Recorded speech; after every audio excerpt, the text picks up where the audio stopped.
And we are live. Welcome to the Political Orphans. My name is Nico and I am your in-house conservative. To my left, Rob Ambrose, our token liberal.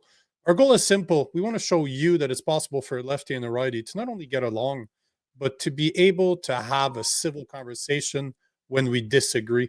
Because never forget, common sense has no political affiliation. On today's show, we're going to be on today's show. We're going to be speaking about Carney's $92 billion deficit, the Calgary Stampede standoff between Carney and Poilievre, who did it better, the real Canadian tax burden, how the Hamilton police was wearing Khalistani symbols, Australia is going to put in place a search engine mandatory age check by the end of this year, Marjorie Taylor Greene's weather modification ban, how Diddy walked on human trafficking charges, and finally, the FBI's Epstein list denial. Get your comments ready because the show starts now. Woo! That's a full plate. There's a lot to talk about. Bro, I don't make the news. I just talk about it. Just report on it. Yeah. Yeah. Hold on. I'm gonna go move my fucking recycle bag in the background. Not very professional. Hang on. Sorry, guys. Well, we're used to it, man. It's all good. It's all good. What's going on, Squirrel Nuts? What's going on? Thanks for sharing the feed. You know, for the people that are on X, make sure to like, make sure to comment. Do like Squirrel Nuts just did. Share the stream. That's how you can help us on X. But the real conversation happens on YouTube. So if you want to join the conversation, you want to join all of the other users, make sure to jump to the YouTube channel at the Poli Orphans. And yeah, join the conversation, have your voice heard.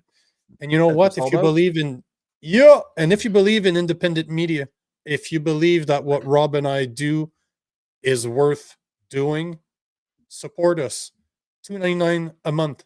It's cheaper than a nasty Tim Hortons coffee or Taj Mahal Horton coffee. So you have no excuses. No excuses.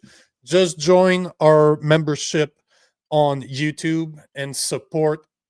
It hurts my heart to do it, but independent media. That's what we are, brother. Like it or not. Yeah. Man, it's a good start. Squirrel Nuts, Sylvie, and Wilf. I didn't say it. Just saying his name. There's no. Yeah, that's why I stopped as I'm reading it. I'm like, yeah, good try, bro. Like, no, I'm not going there. I'm not going there. Thanks, Wolf. I'm gay enough by being French. Okay, I don't need to go there on top of it. Goddamn. We do appreciate that, guys. For anyone tuning in this early, how'd you guys weekend? Did you guys get up to anything fun? What about you? What was you up to? Well, you did. You met with Jason Levine, did you? Yeah, man. I met with Jason Levine. We recorded an episode together in a studio in Montreal. Nice. I saw Maxime Bernier. He was there. He recorded an interview before mine. Okay. Met a really cool dude that you might see more stuff coming from his studio in Montreal, but really cool studio. It was awesome. I love to record in a real studio, not just in my house like I do every day.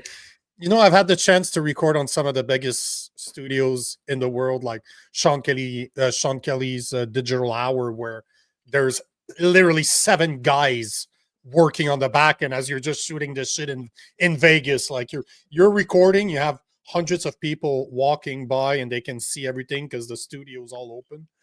So I got the chance to work from really nice studios to in front of a bookshelf at my place. So I like the studio. There's a look to it, right? For sure. And it does add a little something. At the end of the day, though, what matters is the content. And I mean, whether we film in a studio, we film in a garage or what have you, you know, we're always going to bring that top-notch content to you here at the Political Orphans. And even if we have bags of cans in the background. Bags of recycling. I was like, oh, shit. Yeah, that looks bad. I got to run over and change it. Could be worse. It could have been your girlfriend's magic wand. Yeah, it could have been, to be honest. It could have been. Yeah, yes, my girlfriends, yes. Oh yeah, that's what we're going. That's what we're gonna go. Yes, with. 100%. Yes, that's hers. Didn't you guys break up? Oh, I mean, yeah. No, Anyways, no. next story. What are we gonna start with? Well, there's a bunch of stuff like it's hard for me to tell which one's worse. To see or you know what? Let me ask you the question of the day. Are you guys tired of a politician playing dress up? Because I am. I don't know for you, but I'm tired of this shit. What do you think? Oh, what do you mean that like going to the Stampede? And I haven't seen it, but I can already guess. What is it like? Cowboy boots and cowboy outfits and is that am I close? You know what? Let's take 2 seconds. I'll show something.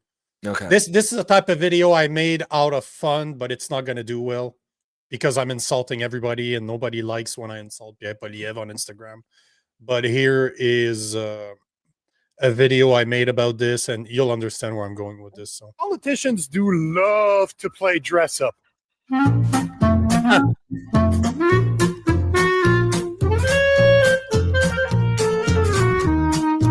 Is it because it's part of the job description, or is it just that they hate themselves that much? Fair question, right? I mean, but there you go. There you go. You saw, and this is why I knew when I did the video, I knew it wouldn't do well because I have the audacity to show Pierre Poilievre wearing the sick headband and making fun of his little sheriff outfit. Like I'll show you a bigger video. I don't know if you saw that, but he's like he went Halloween party. He had like Stampede over. The tin star on his chest and brother, like bro. Come on. Yeah.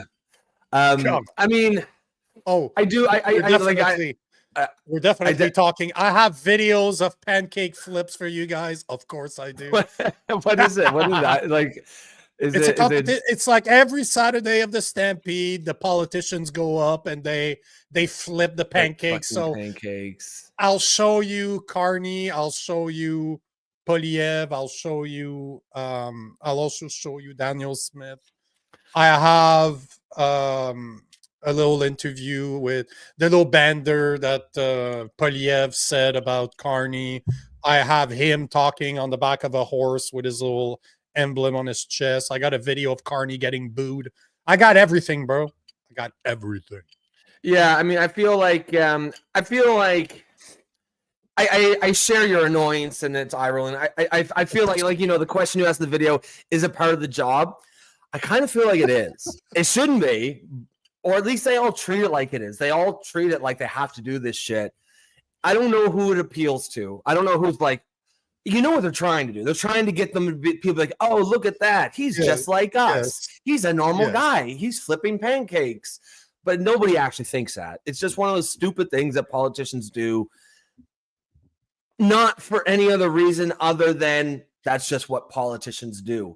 I don't think it actually moves any needle whatsoever. Certainly, it's not a story, an impactful story in the way like sort of 50% increase in the deficit spending in 1 year, going from 60 billion to 90 billion.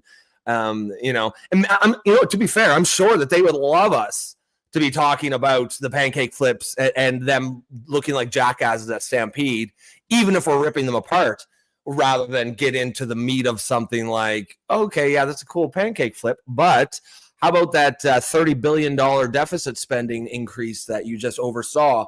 You're not even in government. Like, no, you guys have been there for 21 days and you spent $30 billion above and beyond. And just, I mean, I assume most people, and I don't want to insult anyone's intelligence, but just in case you're not sure, there are some people who are not sure the deficit versus the debt. Basically, the deficit is how much money you need to borrow every year to pay for your country. The deficit gets added on to the debt. So basically, we above and beyond what we were spending last year, we spent another 30 billion on top of that. And I don't know, does it feel like the government, technically the government spending money should be spent on you and me and the public? The public should feel when the government spends $30 billion. I don't feel it. You're absolutely right. And not only that, but as I mentioned before, we'll start with this. We'll talk about Carney's 92 billion deficit. And I got a great video from Liam Out Loud from Blender News. Like, he's one of the two guys. Like, they're not conservative enough for my taste, but I got to give them, they are bang on. When it comes to research, those guys are fucking bang on. And they're more your traditional news reporter, right? They're serious. They read off a teleprompter. They're very factual. They don't share a lot of their so the feelings. Exact opposite of us. Well, except we are factual. Other than that, completely serious, professional. Yeah. None of that. Read off a teleprompter. No, that's not us. Don't pick their nose on camera. No, we got it all. We got it all. Yep. But we'll start there because I think it's important to start there. It's more important than what happened in the Stampede. So maybe we start with something very serious, then we make fun of all our politicians at the Stampede. And then, I got a report because you guys, if you've been on the show before, you hear me talk a lot about the state of affairs in Canada, right? How Canadians are not doing well. I saw a post over the weekend. You see those posts, they're like a nice image with one sentence, and you're like, is that real? And the post was saying that Canadians are paying more right now for taxes than they are for housing, necessities, food, and clothes. So I'm like, okay, it's easy for them to say that with no fucking facts in the description, but I did over an hour of research this morning on top of what I already know. Turns out that it's true, but I have the real numbers and it's fucking scary. So we'll talk about, let's start with Liam Out Loud from Blender Report. He will talk about the new $92 billion deficit spending that Carney announced last week. Mark Carney hasn't even released a full budget, and yet he's already proven himself more reckless with taxpayer money than Justin Trudeau. If Carney serves a full term, the average Canadian taxpayer will be on the hook for $64,000 in federal debt alone. And that's just federal. It doesn't include the mounting liabilities at the provincial or municipal level. According to a new report from the CD Howe Institute, the federal government is set to post a $92 billion deficit this fiscal year, almost double what was forecast just months ago. And it won't stop there. Carney's projected deficits are expected to remain above $71 billion per year for the next 3 years. That's $314 billion in new debt over a single term in office. But the real cost doesn't stop at the deficit number. With interest rates around 3.3%, the interest alone on this $314 billion, if repaid over a moderate 15-year timeline, would total roughly $77 billion. That brings the true cost of Carney's 4-year fiscal plan to $391 billion. This is happening in a country where real GDP growth has been virtually zero over the past decade. That means we're not growing our economy to match the growth in our debt. We're just borrowing more with no realistic plan to repay it. If these projections hold, Canada's total federal debt will hit $1.706 trillion by the end of Carney's first term. That's a 23% increase in just 4 years. For comparison, Trudeau added $717 billion over 9 years, an 83% increase. Together, Trudeau and Carney will have added $1.031 trillion in debt, meaning this era of Liberal governance will account for over 60% of all federal debt in Canadian history. Let that sink in. And here's what it means for you. With roughly 28 million taxpayers in Canada, this additional $391 billion in costs works out to about $14,000 per taxpayer. That's on top of the $50,000 per taxpayer they already owe to cover the $1.4 trillion in existing federal debt. Total cost, $64,000 per head, not counting what your province or city owes. The Liberal Party's addiction to deficit spending has gone from reckless to ruinous. If we stay this course, we're not just mortgaging our children's future, we're burning the house down. Mark Carney hasn't even released a full budget. So this is pretty messed up when you think about it. Like, between the two, in the past 10 years, they're responsible for 60% of our federal debt, total and debt of 150 years of Canadian government. But what's insane, and this is the part that I never get about the boomers that voted for Carney. Carney was brought in to fix the economy. He's a globalist banker that will fix all of our problem. He was the governor of the Bank of England. He was the governor of the Bank of Canada. He's not even 2 months in, and now he's already planning about adding another $30 billion to our debt on top of not producing a budget. So this is the guy that was behind most of Trudeau's economic policies over the past 5 years. And now that guy so we got a guy that was supposed to save us from Trump, can't fucking make a deal, drops the DST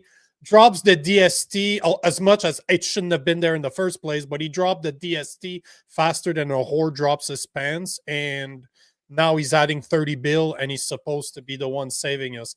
Like, I wonder, would have an NDP prime minister done worse?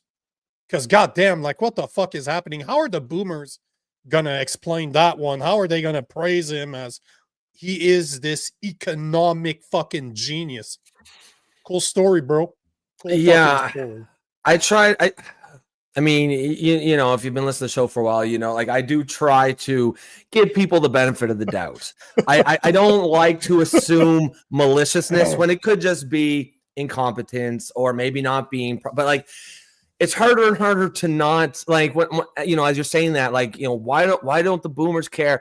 And I'm thinking, or I think you were thinking, like, you know, what is it going to take to get I'm thinking they probably don't give a shit, because they know when the bill for this comes due, they're not going to be here. Like, I hope it's not as simple as that. But the fact of the matter is, you know, we need to be concerned about the deficit spending, not because next year it's going to affect us. It's probably not. 10 years from now, 20 years from now is when it's going to affect us. It's going to affect us when 50% of our total federal money that the government spends is spent on just servicing, just paying the interest on the debt. And that's going to have massive, massive service cuts to the boomers' children and grandchildren who will still be around, right? It will be cuts to healthcare, to infrastructure, to police protection, even things like fire. It will be across the board cuts. And I don't exactly, frankly, how the fuck, where did this money, what are we spending it on? Like, you know, as Buddy said at the beginning, we don't have a budget. Yeah, he doesn't have a budget, and it makes you wonder. Maybe those two things are connected. I know from a personal finance perspective, people who have budgets, make budgets at the beginning of the year, and stick to them are far more likely to not live beyond their means or overspend than people who just wing it and go out and spend whatever they want on. You know, it's not that crazy that the same thing would apply to countries as well. So it's just like I'm trying to rack my brains here. What possibly could they have spent on? Like, you know, well, there's the $4 billion to Ukraine, so that's, I guess, probably what, 10% of it right there, just on the G7, a check to Zelensky.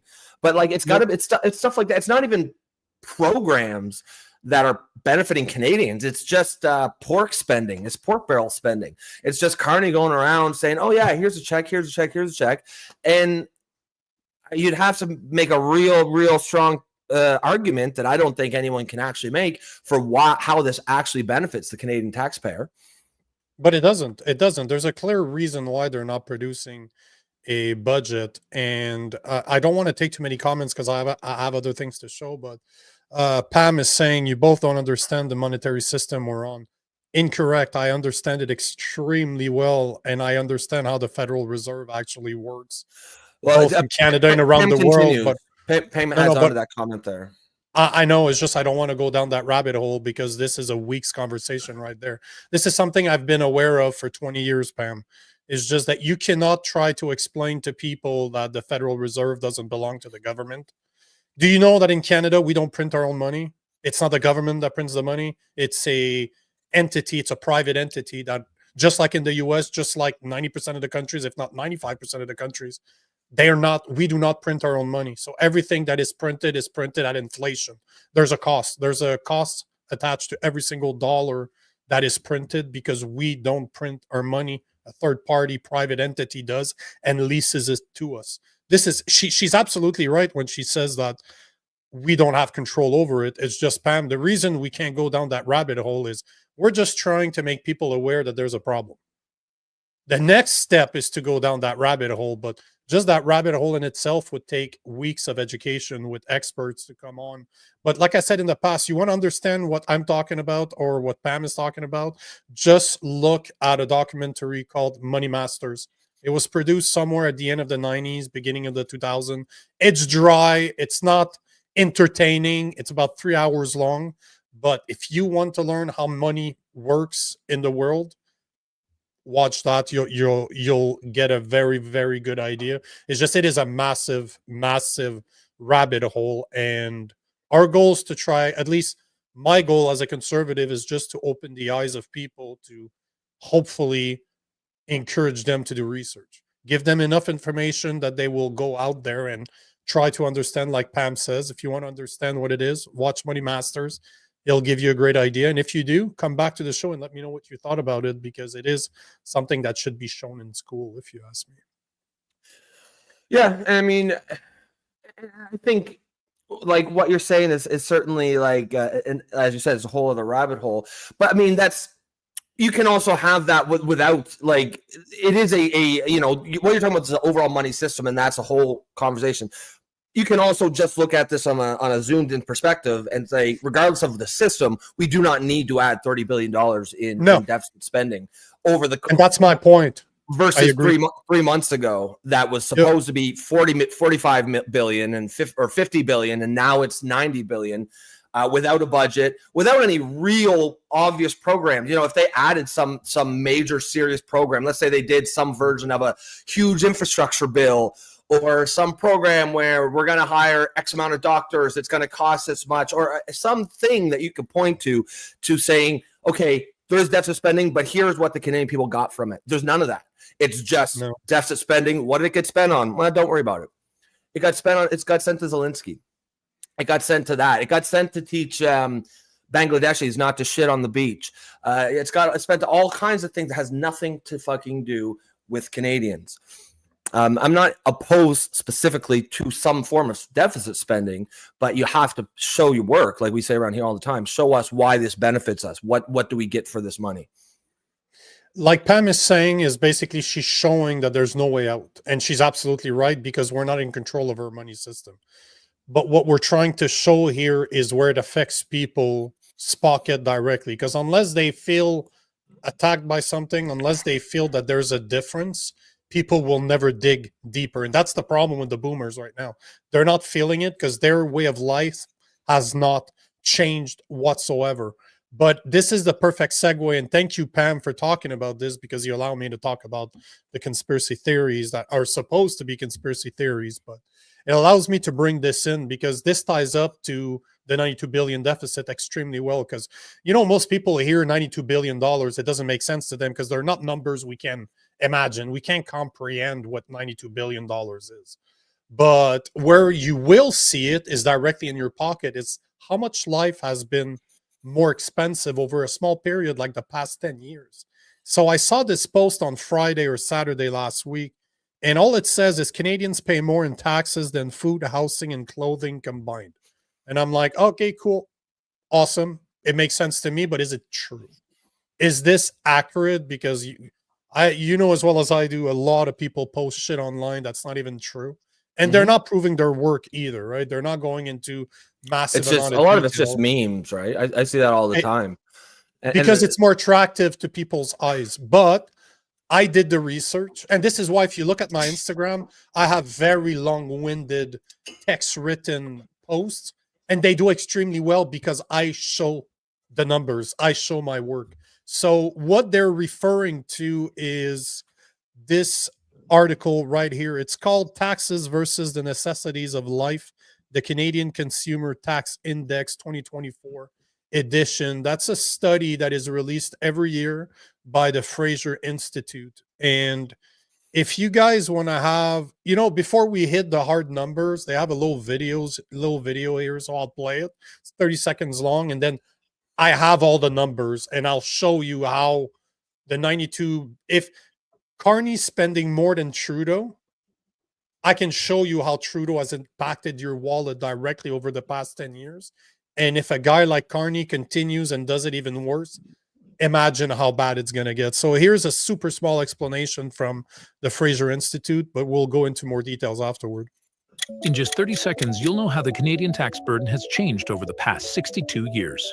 In 1961, the average Canadian family, including couples, couples with kids, and single Canadians, spent 34% of its income on taxes and 57% on housing, food, and clothing combined.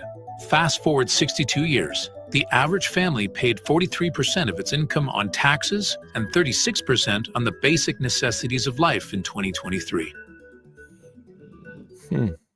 So, you know, that gives you somewhat of an example, but you're like 1961 to now. That's a long time ago. Here are some numbers. So I took the numbers that they gave in here. I did the calculation and I looked at the numbers from 10 years ago, just from 2014 to 2024. It's not an article. I did the calculations and I had it confirmed by AI.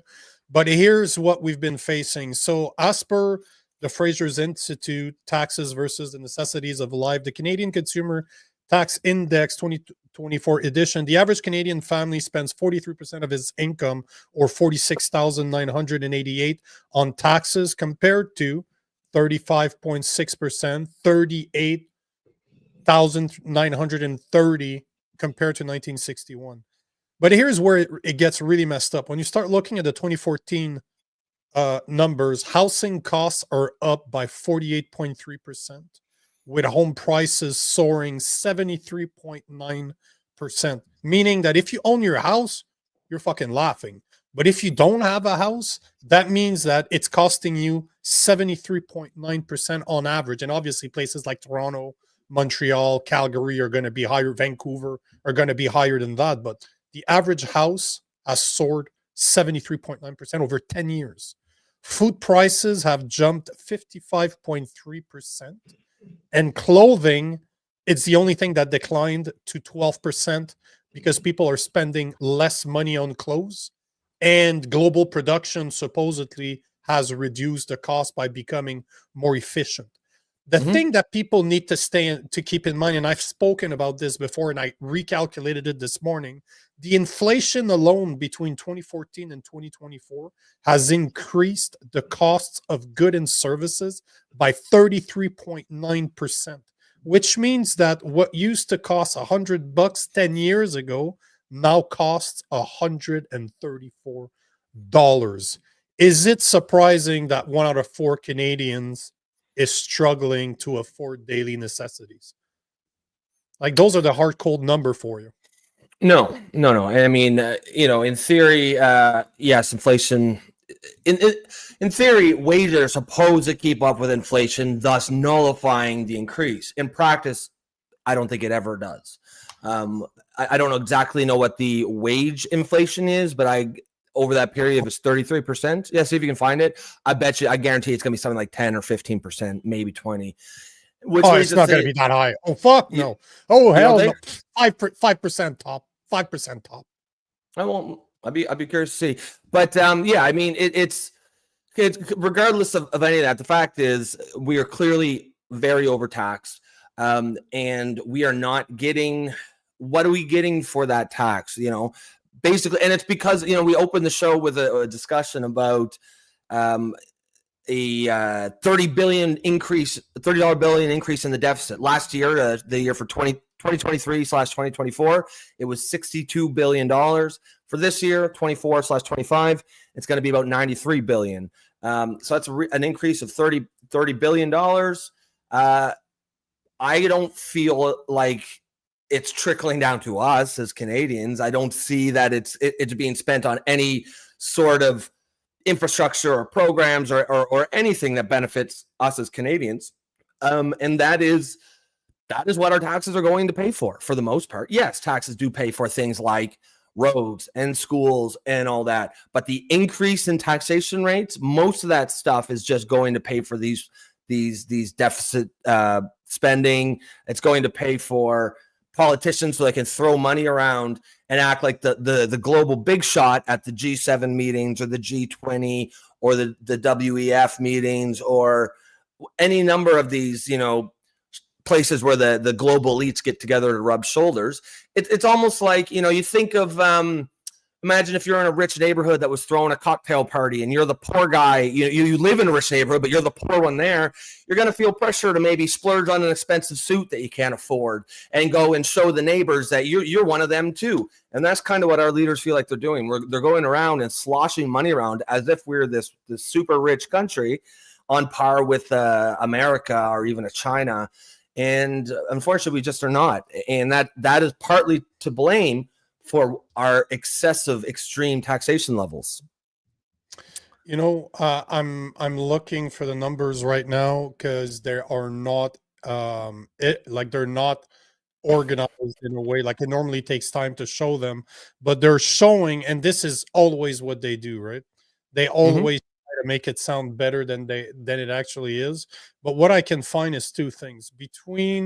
They're saying that wages between 19 medium hourly wages in Canada rose by 20% from 1981 to 2024, but they're not showing you over the past 10 years, although there's a study here that I don't see. There you go, it finally opened. So they're basically saying that over the past, trying to find here, the past increase, we are looking at between 1992. Look at this. So it's saying right here that here's a resume of what they're talking about here. They're saying that between 1992 and so between wage growth in Canada averaged 2.56% from 1992 over to 2025. So again, what I would like to, it's because they're talking year over year, right? They're going to do averages year over year. That's why you need to do the work in order to have it combined. So I just want to see what they're saying. So here you go. So they're saying 2024 estimate, by 2024 the average hourly rose around 34.50. So between 2014 and 2023 they are calculating 3.5% growth in salary, while we have rose in prices by 33%. And the place that I would be extremely curious to see is how much of that salary has been given to government workers. Because I don't know if you remember, but Justin Trudeau has added, I think he's grown the government by something like 33%. It is the only industry in the past 10 years that had the most growth was government workers, because he kept on hiring them and hiring them and hiring them. So even those numbers, I would have to do them manually to kind of find all the government workers that were added over the past 10 years, all the private institutions, and how much those have grown independently. Because average salary for a government worker does not represent the reality of Canadians. Yes, of course. Yeah. I mean, you'd have to imagine much of the jobs that raise the number of wage growth would be government, and that's not really. Yeah, that's not, you want to see that number stripped with government employees stripped out, because we're paying for those salaries. That's not really. It's kind of like an artificial labor pool. Plus, they're highly overpaid.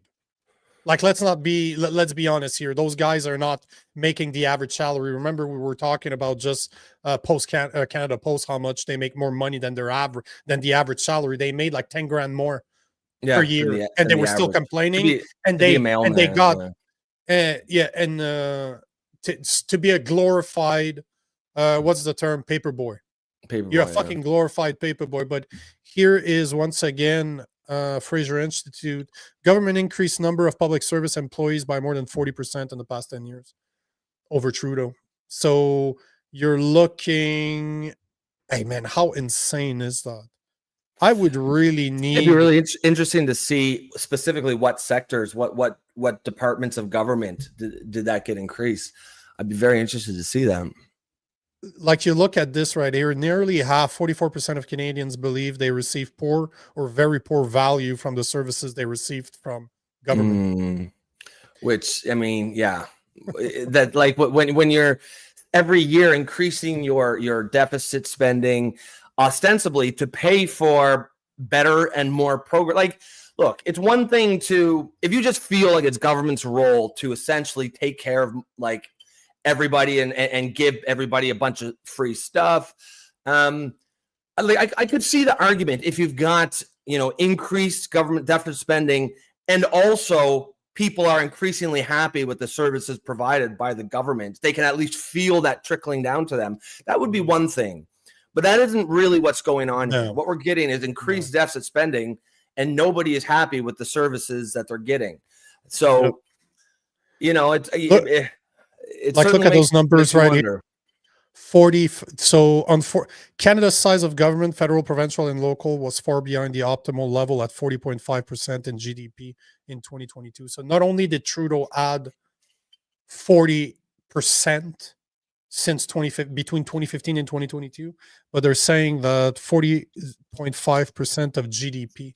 So they're costing us a shit ton of money to add a shit ton of government workers.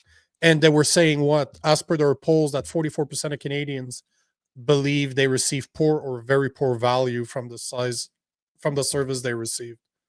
Yeah, I mean, it's clearly something's something's going wrong here. Like these numbers are trending in the wrong direction. Cheryl, just to the comment question I just asked, what's the increase in government? She says, Rob, they increased staff at CRA by more than 50%. That seems high. What's fucking crazy is it's still, I had to call CRA the other day. I was on hold for 3 hours. I literally just put my phone down and went about my bit. Like, what are they spending this money on?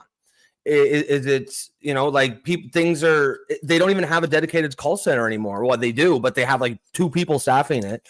And, it's fucking tax season.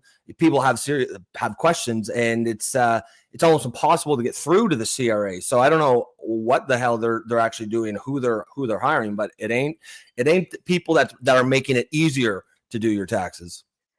And if you remember, I've shared those numbers before, but you're looking at about 25%, something between 1.1 out of 4 or 1 out of 5 Canadian works for some level of government. So if you look at people above 18 and until 65, I think is the numbers that they use, 1 out of 4 to 1 out of 5 Canadian that is works for some level of government. Let's call it 1 out of 5. Let's make it the best number of the two, like the lower number of the two. 1 out of 5 working Canadian work for the government. Tell me there's not a fucking problem here.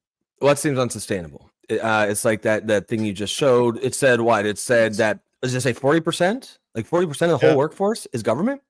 40 fucking percent? No, that over during Justin Trudeau's terms, he grew the government workers by 40%. I got you.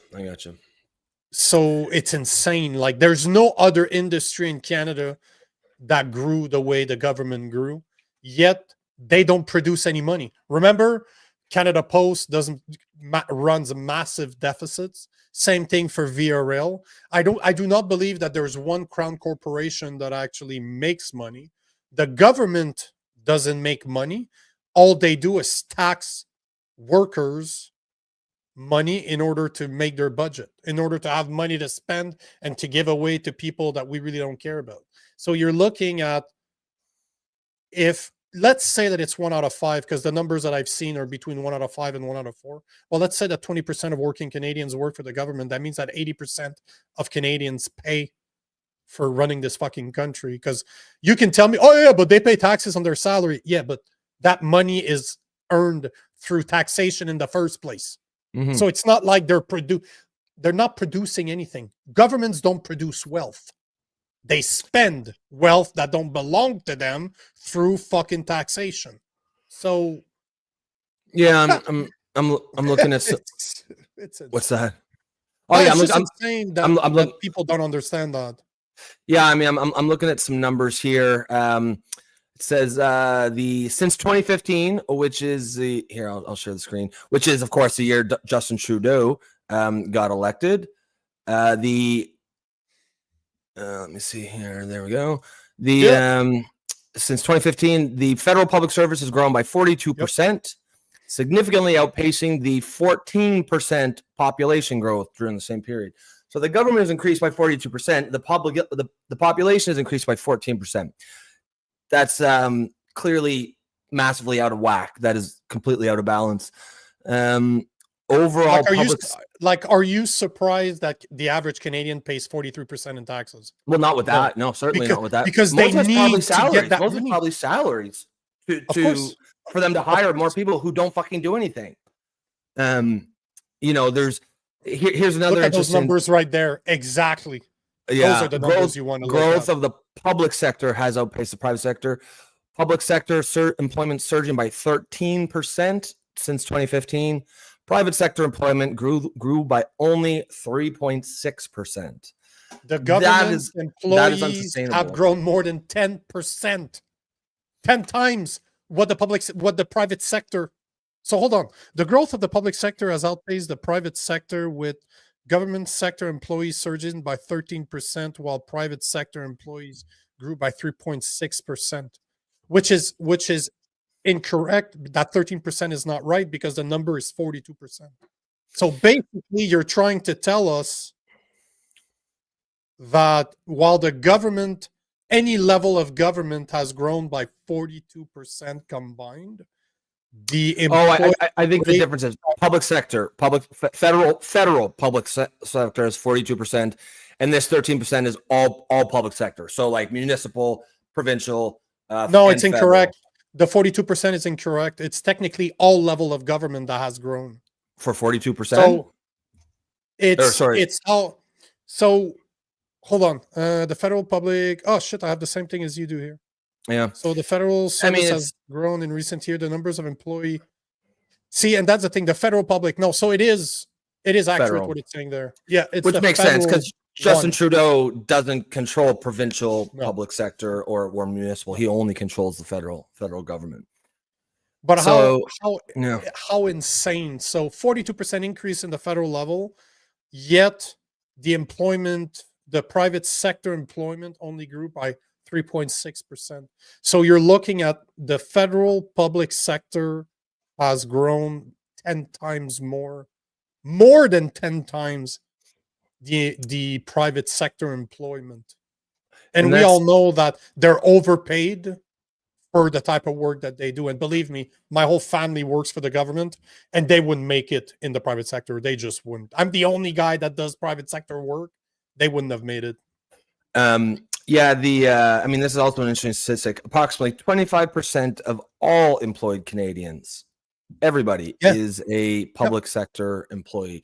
Those are the numbers I was saying. Like I always see just between 1 out of 5, 1 out of 4. So I'd rather use the lower number. But 20% of working Canadians work for some level of government.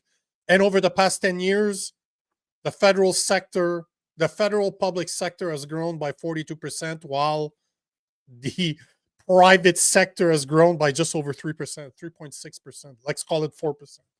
So 10 times less. That's crazy. All right, we'll get a couple of these comments here, and then we'll move on to the next one, guys. We are talking about, of course, the recent announcement over the weekend that the Carney government has increased the federal deficit from $60 billion to $90 billion, and most of that probably is going to increase the size of the public sector, which is exactly what we're talking about here today. Yes, sir. So Cheryl, okay, so we did take that. Cheryl says they increased the staff at CRA by 50%.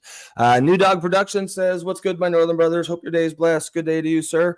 Thanks for the comments. Hopefully you stick around." Cheryl says, "At Rob, they used to use the excuse that Canadians paid such high taxes because of our great free healthcare system. That rationale does not hold water today. The healthcare system is broken." And exactly what I was saying.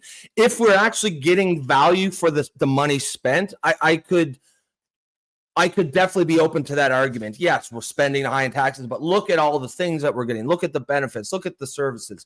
But as you're saying, Cheryl, it's correct. It does not hold water to say there is nothing great about our healthcare system. It is underfunded and overburdened, and there's reasons for that we've already discussed. High immigration, but at the end of and listen, me and you feel differently about a healthcare system. I know you just want to scrap the thing and go to an American style. I like the healthcare. I like the idea of a healthcare system that is universal, but it has to work. It has to. There's no point to a free universal healthcare system that takes you fucking 4 months to get a routine appointment, where people are dying because they are waiting 9 months for a brain scan and to detect cancer that they could have detected. So, I'm in favor of overhauling the system, making it work. And if you can't do that, then sure, scrap it. But at the end of the day, one thing we definitely agree on is right now it's not working. The system is very badly broken. And again, if you had a good system and you're going to tax us high, okay, I could understand that argument, but that's not what we're seeing here. We're seeing high taxation with zero high quality services. I mean, that's basically a corollary to the classic, right? No taxation without representation, no taxation without quality services. And this is one thing that I've spoken about heavily on my Instagram. This is something I've spoken on this show. But again, just to show those numbers, as per the Fraser Institute, we are looking at, it used to be 9.3 weeks wait for Canadian patients to see a doctor, to see on referral a specialist. It has now gone to 30 weeks. So you're looking at a 222% increase over the past since 1993. Whoa. 22% increase or 222% increase? 220. Holy fuck. That's a lot of twos, increase. Man. It went from 9.3 weeks in 1993 to 30 weeks between a referral from a general practitioner to receipt of treatment, up 27.7 weeks in 2023. So just in 2023, the average was 27.7. In 2024, it was 30. So it had jumped almost 3%, 3 weeks just in one fucking year. Healthcare is one of those things where like wait times really do matter. There's no point. You could have the most amazing healthcare in the system or system in the world, but if people can't get to it to use it in time to prevent death or serious injury, then it's not a great system. Look at those numbers. BC 30 weeks, Alberta 38 weeks, Saskatchewan 37. That explains why I don't have a fucking doctor. Look at New Brunswick. New Brunswick, you're 69 weeks. 0.4%. Yeah, 69.4 weeks. That's wild. And hold on, I think it's this article. Hold on. There you go. That's the one. Across 10 provinces, the study estimates that patients in Canada were waiting for 1.5 million procedures in 2024. Oh, I have a good idea. Let's throw our doors open and invite a million new people to come into the country. That'll do really well, especially with a million. You mean like 5%? Yeah, 5% population year over year. Wow. Well, it'll help the GDP. They say. First of all, no, it doesn't. It does not help the GDP to bring in people to work at Tim Hortons that we're paying half their salary. Second of all, not everything's about fucking money. What does a 0.5% boost in GDP help me if I'm fucking dead because I died of a brain cancer that I didn't get detected in time because I have to wait 69 fucking weeks to get in to see a doctor? It's nonsense. It's crazy. Guys, we're talking about. Let me show one more. Yeah, go ahead. I just want to show one more before we actually close this, because this is something I speak about all the time. So that's one of my rabbit holes. But yeah, show us one more. There's a few more comments, and then let's see what you got there. In Quebec, the wait time for psychologists in the public system can range from 6 months to 2 years. Yet, if a person needs MAID, it will take them a minimum of 90 days. So you can get approved for MAID within 90 days, but in Quebec and in most other provinces, it's 6 months to a year to see a government sponsored, so a taxpayer's money, a taxpayer's psychologist. Yeah, It you can takes less imagine. time to unalive yourself than to Yeah. get approval to unalive yourself. You know, there was a great meme where it says in the US, do you want to remortgage? Like, oh, you need a surgery. Do you want to remortgage your house? And then in Canada, have you considered dying? Yeah, exactly. It's Right. like, Yeah, it's like, Damn. you're in there for surgery. Sir, you need the surgery to save your life, but it won't be available for 12 months. have you Oh my God, considered? is there Yeah. nothing I can do? Yeah, the guy next door will kill you in about a week. You could do that. All right, we'll take a few more of these. We're done. I'm done on this subject. We're close. Yeah, well I done. close- But I close. well, shit, he really is done. Joe Stradamus says, when FDR turned the government into the employer of last resort, saying you're really done. It's like, I got nothing else to say. I'm out. I got a new mouse, and there's forward and backwards button on the side, and I just smacked the back. I'm done. I'm done. Fucking. Perfect Okay, timing. I got it from here, I guess. When FDR turned the government into the employer of last resort, we at least got roads, power stations, electrical Yeah. grids, sewer systems. Hiring people to shuffle data seems kind of pointless. That's a great point, Joe. That's exactly what I was talking about. Where, I think just in general, large deficit spending and greatly increasing government workforce is probably not a great idea. But at least if you're giving us something, if we're seeing something tangible, if there's this deficit increase, but by the way, we're building export capacity from oil pipelines to the East Coast, we're exploiting the Ring of Fire, we're turning Canada, like that's not even spending, that is an investment. That is spending money today to see more back tomorrow. That's not what this is about. This is about, as you said, Joe, hiring people to shuffle data, and that is very quintessentially Canadian. And it's a good, as Canadians, we got to start like pushing back against the shit. A lot of stuff gets done around here just because, well, that's just how we do things. That's not good enough. There's not a good enough reason. What is the point of, and like I know a government worker. He said Fridays are basically they don't really work. Like Fridays are a write-off. So basically all they did was like, it was over. He's like, it seems like, and he kind of is, he's on the gravy train, but he recognizes that it's ridiculous. He's like, listen, we kind of, like when I started 10 years ago, it was like, we got hired just to do a lot of dumb busy work, and there wasn't even enough busy work to do. But now they're hiring more people to share the busy work that doesn't even need to get done. And that's the kind of stuff that people get frustrated by, because when we see our tax bill go up every year to pay for that, it's the math ain't mathin', right? It get people get pissed off about that. Just look at the states of the roads. Just go from Canada to the US. It's like I'm in fucking Iraq, and super smooth surfaces. You just go to Maine, for example, that's right across here. It's just like in Quebec. And then, wow, this is great. So don't give me this shit that our taxes are getting on something, because they really aren't. No, we're they're paying not. overpriced, bad employees that you can't really fucking fire. Well, you look at the Scandinavian countries, right, who are obviously famous for being this sort of like strong social safety and very socialist. But like, they have real programs. They do have universal healthcare that works. They have free university for everybody, free education. Now, you might not like, you can disagree or agree with that. That's fine. But at least they are getting something for their tax rates. I believe they're taxed at about the same rate as we are. Where's our fucking free university? Where's our healthcare that works?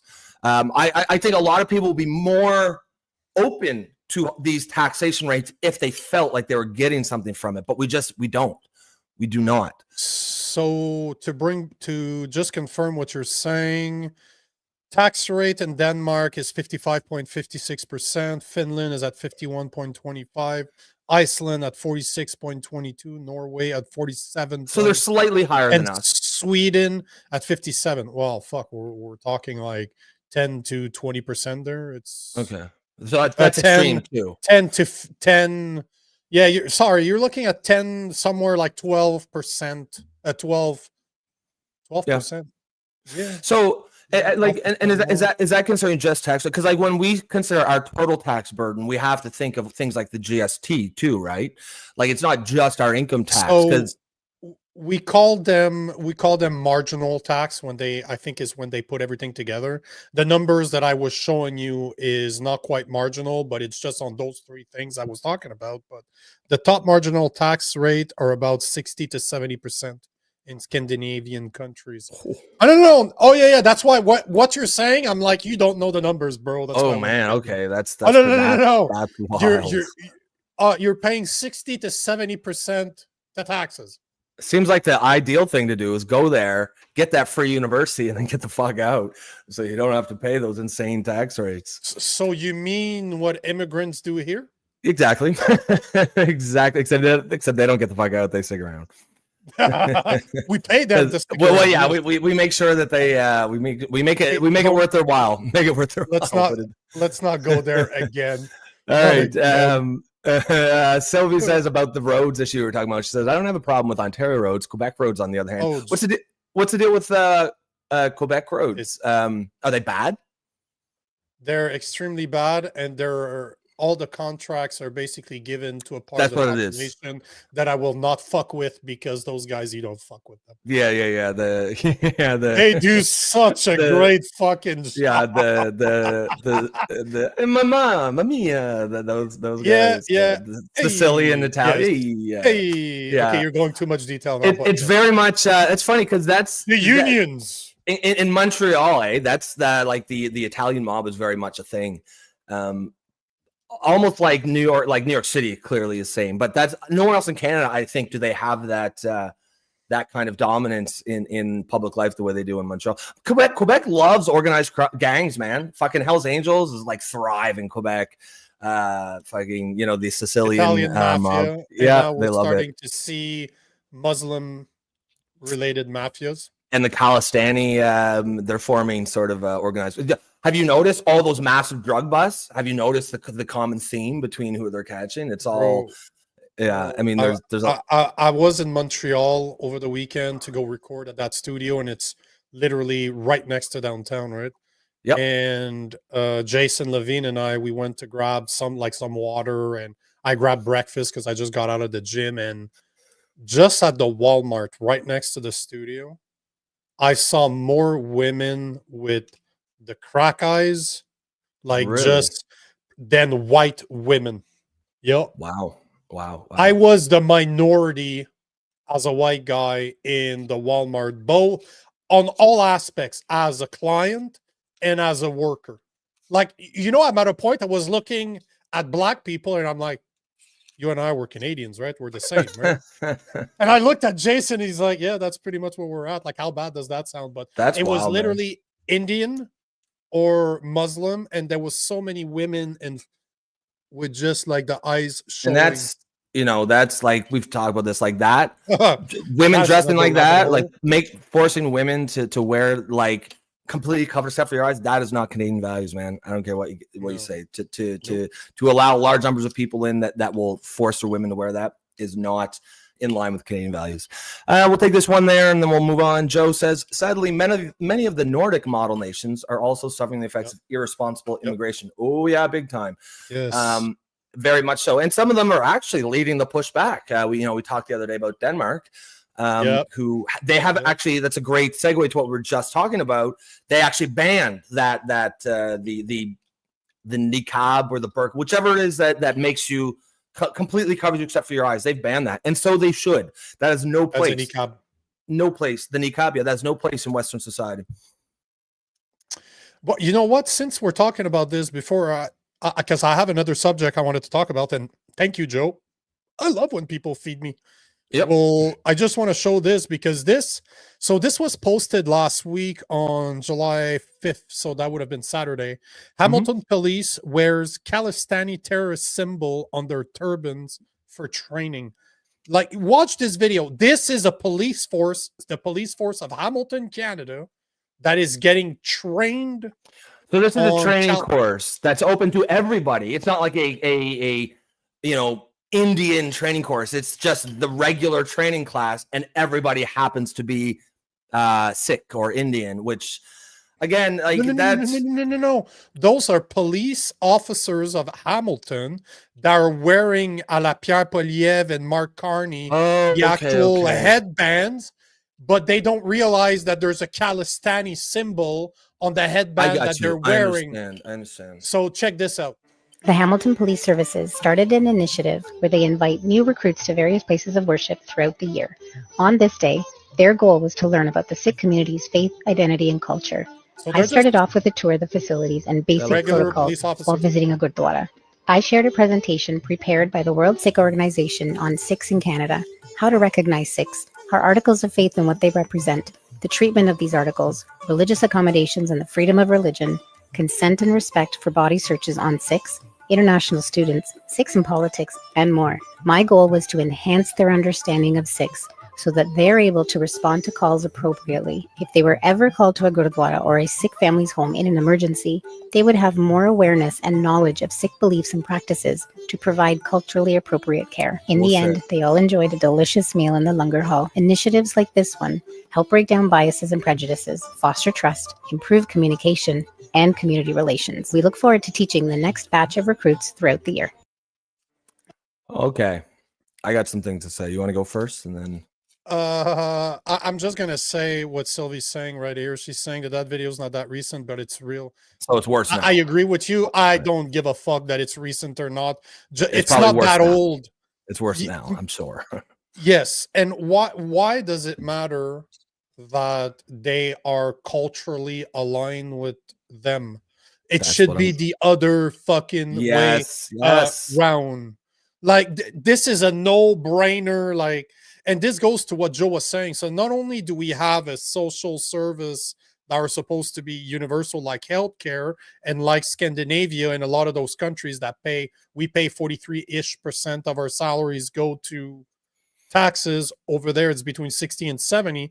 But it's not a fucking coincidence that the people want to immigrate there, because it's free fucking shit for people that have never participated. So now in Canada, we're at a point where not only do we allow people to come in and take advantage of our social services without ever contributing to them, you have people like Daniel Smith that wants to put a provincial level social service cap and say, you know what, not all immigrants are going to get there. It's going to have to be analyzed.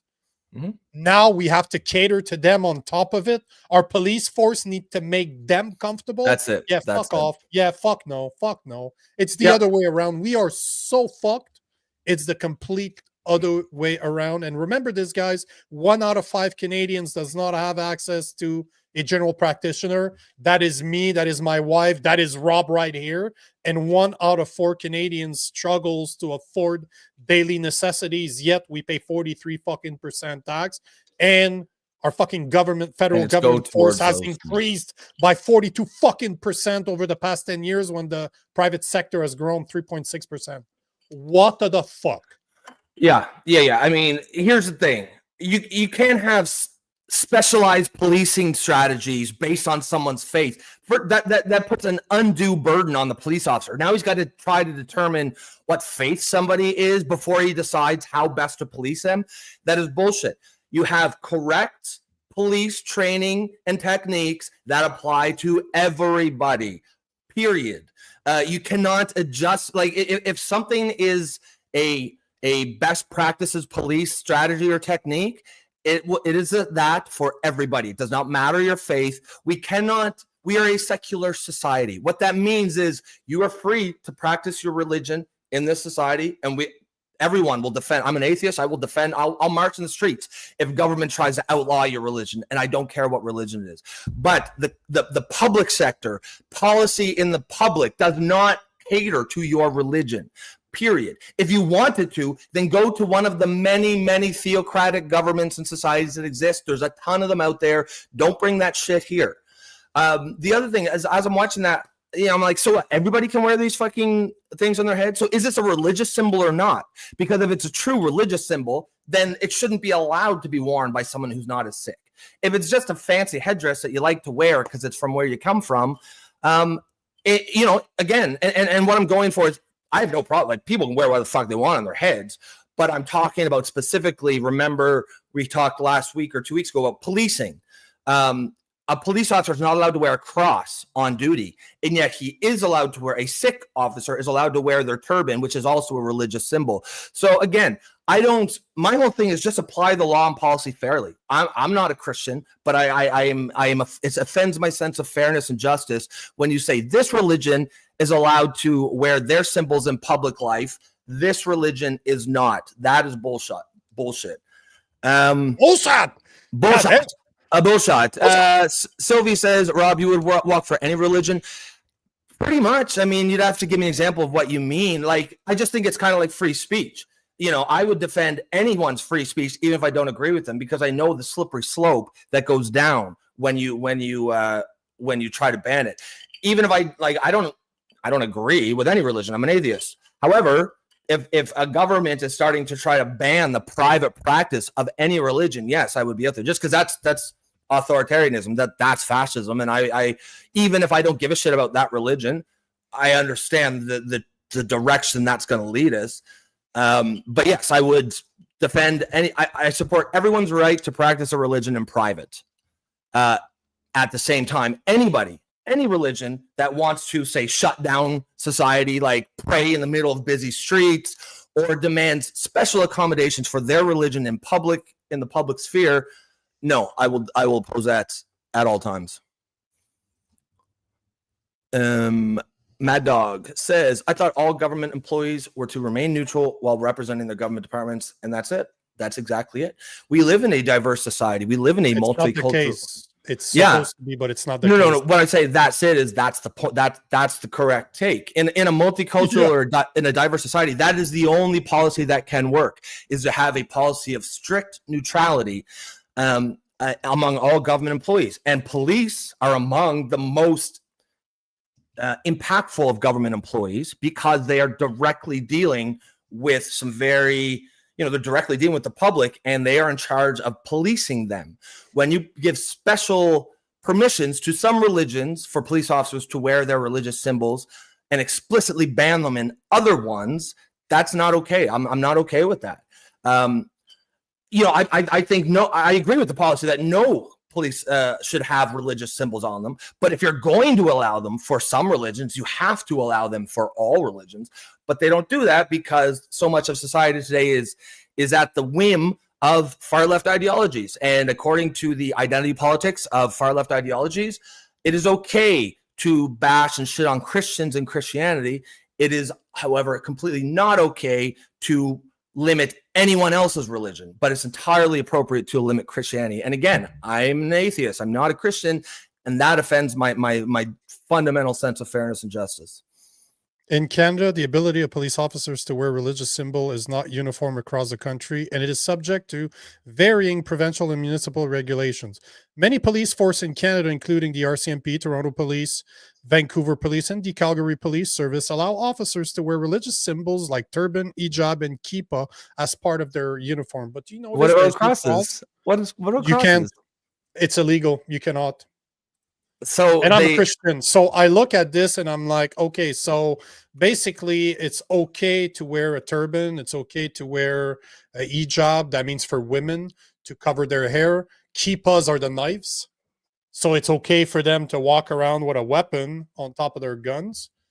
But as a Christian, I'm not allowed to wear a cross on my uniform.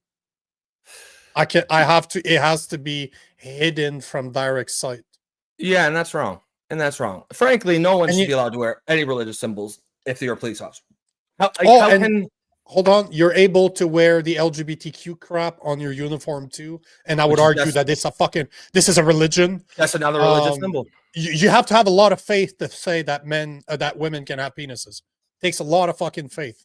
To believe that. So And the thing is there's real practical reasons for this. It's because let's say you're a Palestinian and you call the police because of something that happened, and the police officer shows up, has a Star of David on it, or vice versa. You're an Israeli citizen or Jewish, and the police officer that shows up has a Palestinian flag. You're going to be very suspicious that you're getting correct, like that you're going to be treated fairly, even if you are. Maybe the officer genuinely is professional and would never let that. You just don't know as the member of the public, and the only correct policy is to do away with all of it. And you know, just to tie this into what we were just talking about with the LGBTQ stuff as a form of religion, do you remember that clip that we saw when we had Billboard Chris on here?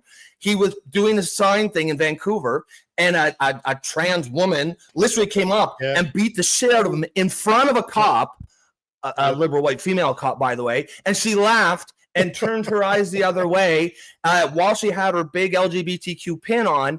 And we saw in real time how police officers were influenced by their religious preferences, because she was a believer of the, you know, TQ plus, the trans religion, and here was someone who was protesting against her religion, and he was being assaulted, and she chose not to do anything about it. So that's like, you couldn't think of a better example of why this is bad policy, why you shouldn't allow that. But yeah, just before we get, so we don't go down too many rabbit holes on that, we will put a pin in that one and move on to the next topic.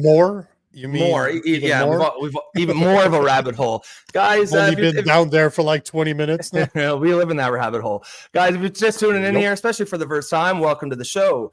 We are the Political Orphans. As you can see, we discuss the topics of the day through the lens of common sense, liberalism, and conservatism.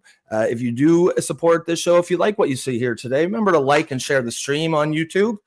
And the best way to support us, if you really want to be part of the community we're building here and support independent media, is to become a member for the low price of $2.99. You can do that through YouTube, and you will again support independent media and just help us build the community, help be part of what we're trying to do here. If you feel that it's important to have a space like this on the internet where we can have productive discourse about some controversial topics without getting into the other side is evil and name calling bullshit, that you can go, and if that's what you want, that's cool, but that's 95% of the internet. Here it's a little bit different. We're special, okay? We are special. We're special. Yeah, and we're also not the most professional guys either, but if that's your thing, stick around. What the fuck do you mean? What the fuck do you mean? No shit, eh? As Joe says, cults are gonna cult. That is what they do. Just like twats are be twatting. Twats be twatting. That's how they roll, baby. What do we got next? Oh, we're gonna talk about the Stampede. We don't have a choice. Pancake flips. It's a massive thing in Canada. But before we get to the pancake flipping, I want to ask you guys, on top of the question of the day, that was, are you tired of our politician playing dress up anytime they get? Who did it better? Who did it better between who wore better? Cowboy, yes, sir. Fake Cowboy Carney or fake Sheriff Poilievre? Which one did it better? Here is Carney. Okay. Yet it looks very good, right? But I'll show you the live video of when that was taken, and it's a good. I understand why they posted pictures and not the video. So here are the pictures. It looks. It looks reasonable to me. The hats, I mean, whatever. That's what you wear that's what you wear at Stampede. Okay. But it's half the size of Carney, is what I was going to say. Like, look how big that hat is. The Texans have a saying I'm reminded of. It goes, all hat, no cattle. I'm reminded that when I look at but just look at this. Like, just look at the pictures. It looks great, right?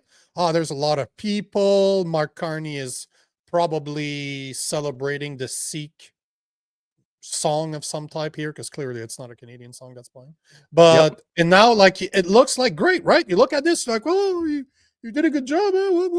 Yep. So let me show you what actually happened when Mark Carney showed up, and you'll understand why they actually showed a picture instead of playing a video. This is Mark Carney getting into the stadium, and as the caption says, he got booed. Oh yeah, what was he thinking going there? Now that I think about it.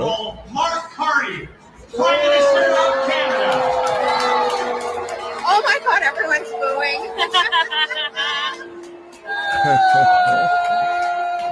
That was a bad decision. But if you notice, it was the exact picture, like you could see on the screen. It's him holding his hat. So it's like, and you could see probably like half of them seem to be clapping, but you could hear in the background a big majority.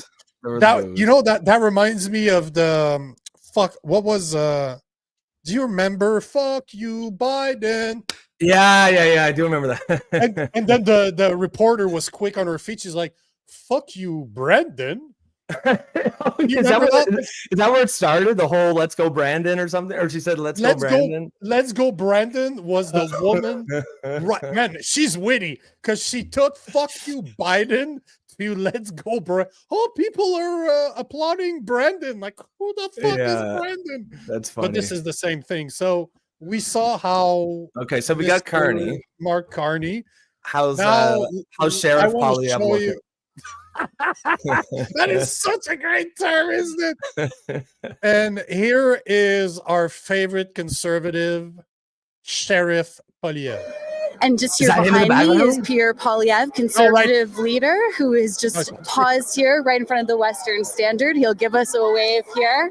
He's right there. Hi. Oh, great. How are you doing, Mr. Poilievre? Great to see you as well. Our pleasure. Yeah, thank you. Oh, your name? Oh, hello. I didn't see you there. Hi. Yeah. Very fun so far. Yes, that would be great. Yeah, thank you. So we have Mr. Poilievre here on the horse. So you've been out here campaigning in Alberta in the riding that you're running for. Tell us about that. It's been going great. No, but hold on. Look, I didn't notice that the first time, but look at the size of his boots. How too big they are. You could see that his foot is riding up like it's not the right size of boot for him. Look how big they look and how they're crumbling. Oh shit. Yeah. I know how to horseback ride. I absolutely fucking love horses. This is one of my dreams, is to have one. But just look at this. You can tell that his foot is not even fitting in that fucking boot. So I like how his horse has his name on it, just in case, just so people know who he is. Even his shirt. You know, I've bought shirts out before going to a customer meeting because something happened. I dropped something on my shirt. I'm going to a super important meeting. I go to like a Winners and I just pick up a shirt, don't have time to iron it. Look at his sleeves. His shirt wasn't ironed either. Except with Poilievre, you almost feel like they probably hired like 3 different shirt consultants to put the folds in just the right places to look like he's a working man. You know what I mean? Like that's just the vibe I get with Poilievre. Every single thing he does is just so manufactured. Yeah. And you know, maybe not. What with the sheriff thing? Like what the fuck is this? That's silly. That's silly. I want to hear more about Poilievre. See what he's thought. But he's Woody from Toy Story. That's exactly right. He looks Woody, like you're absolutely right. It looks like Woody. Oh, one of my light. There we go. Let's play more of the video. Yeah, it's been going great. We started in Drumheller on Canada Day, and we went up to Hanna, Donalda, Killam, Statler. We went up all the way to Camrose and guys, I know the places around here. I know about people want to fight for oil and gas, for farming, hold on. For our soldiers in Wainwright. Listen to this, because he's going to start claiming that he's from, because you know he was born in Alberta, right? So he's going to play that drum like, I am from here. I am Albertans. Bro, you've been in Ottawa for like fucking 20 years. For farming, for our soldiers in Wainwright. And it's so great to be back in my home province to fight for the values and the people that I love. That's great to hear. What are you hearing from people when you knock on their doors? Well, they want us to produce more of our oil and gas. Hardisty, which is in Battle River, Crowfoot, is probably the biggest energy hub in Canada, maybe in North America. And they could be pumping more oil into more pipelines if we could get them built. That's what something needs to happen. We need to repeal the gun laws. Let people legally enjoy their property in a responsible way. They also want to lock up the repeat offenders. Rural crime is on the rise. People are stealing copper wire. They're going onto people's farms. They also want, like, hold on. He talks about guns, right? Gun rights. They could be pumping more oil into more pipelines if we could get them built. That's what something needs to happen. We need to repeal the gun laws. Let people. Where the fuck was that during the election? Pierre Poilievre, you did not have the balls to touch that one with a 10-foot fucking pole. Now you know that you're never gonna be fucking prime minister. You're just, oh, gun rights are important. We need more gun rights. Bitch, you could have said that during the campaign, which you never touched. You don't have the balls to touch that when you're still pandering to the left. But now that he's not going to be prime minister and he has to run in Alberta where everybody has a fucking gun, of course he's going to say that. Fucking again with this fucking bullshit. I mean, so to obviously this is a more of a lighthearted section of the show or story, but to answer your question, unless you started when I was just bitching. Well, yeah. Unless you did that, I'm bringing us back to the who wore better or who looked more ridiculous. I think Poilievre loses. I think he loses that one. At least Carney. Look, I get it. I get politicians have to do this nonsense. He just slaps a hat on and kind of like does bare minimum effort. That's kind of what you want to see. You don't want to see the guy who gets full garbed out, wears his little sheriff badge, his big old boots. Reminds me of like the people who take up a hobby and go out and spend $500 on the most expensive shit to deck themselves out, right? They've got the jogging socks, the jogging gloves, the jogging shorts, the jogging shoes, and that they don't even do the fucking thing. Reminds me of one of those guys. You know what's bad on that picture? The Indian guy looks more of a cowboy than Pierre Poilievre does. Well, like, no, but that guy's like fitted jeans. He has an actual cowboy shirt on. Pierre Poilievre didn't even tuck it, and look how big it is in the back. This wasn't this. I'm telling you, this came in a package that they just bought. They're like, oh no, we don't have the accurate, proper type of shirt for Poilievre. You can't wear a t-shirt. Can you imagine if he just showed up in a t-shirt? Yeah, and of course, you know, we're like at the end of the day, none of this stuff actually matters. What matters is our policy, but it is fun to delve into some lighthearted discussion. No, but it does. Once in a while, it does matter because it shows you. To me, by acting the way our politicians do, and it doesn't matter that it's Justin Trudeau, that it's Mark Carney, that it's Pierre Poilievre, they're actors, and then they wonder why we don't trust them. Like, that was the point of the video I made this morning. Is this part of the job description? Because if it is, you want actors? Do you not understand that actors fake being other people that they are not? This is what you want as a politician? If that was me, I would have showed up in a hoodie or a fucking white t-shirt with my fucking Converse jeans and a hat, just like this, and say, this is who I am. I'm not a fucking cowboy. But I can happily go to cowboy events. I fucking love what they do. It's fucking entertaining as shit. But that doesn't mean you need to play dress up. So what's going to happen if he does an event for women? Is he going to wear a dress?